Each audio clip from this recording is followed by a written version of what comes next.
mo kí gbogbo ọmọ Yorùbá nílé lóko níbikíbi tí o bá ti jàǹfààní láti wo àwòrán fídíò. Sórí èmi máa ń try láti fi mú evidence wá, ẹ bá wa fi kámẹ́rà síwájú. Gbogbo àwọn tó ń wò yìí wọ̀ kì í ṣe ọmọ ìlú yìí nìkan, àwọn foreigners tó wá sí bíbá kí ló wá ṣe?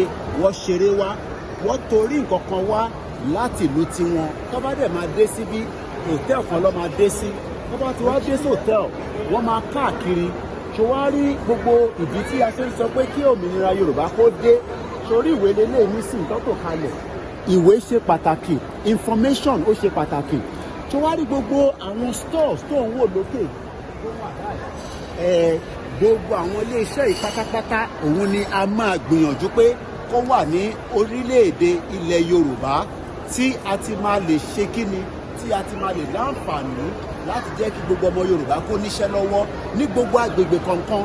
Ṣé wá rí nǹkan owó yìí? Kò kí ń ṣe ó dìgbà tí a bá pe yá Allah, kò dìgbà tá a bá pe babaláwo, kò dìgbà tá a bá pe Jésù Kristi. In tí ó possible láti ṣe é ṣe ni. Orúkọ tèmi ni Ọláyọmí Koiki tí gbogbo yín mọ̀ sí Koiki Media. Ájú wa ṣe o, ìran Yorùbá ẹ jẹ́ ká dìde. Bàbá Awólọ́wọ̀ ti sọ fún wa pé tásìkò bá tó ní ìgbà kan gbogbo àná làjọ máa ṣe. Ẹ má wá rò pé àwa tí a wà nílùú òyìnbó nìkan la máa ṣe. Àtẹ̀yin tẹ́ wà nílé àtàwa tá wà nílùú òyìnbó, gbogbo wa lájọ máa kọ́wọ́ papọ̀ kí a lè rí ọ̀pọ̀lọpọ̀ àwọn òyìnbó báyìí tí wọ́n máa wá sí orílẹ̀-èdè tiwa náà bí wọ́n ti ṣe ń wá sí nígbà yìí. Lẹ́ẹ̀kan sí Koiki Media, bringing the world closer to your doorstep. Yoruba nation now, Yoruba nation now, now, now.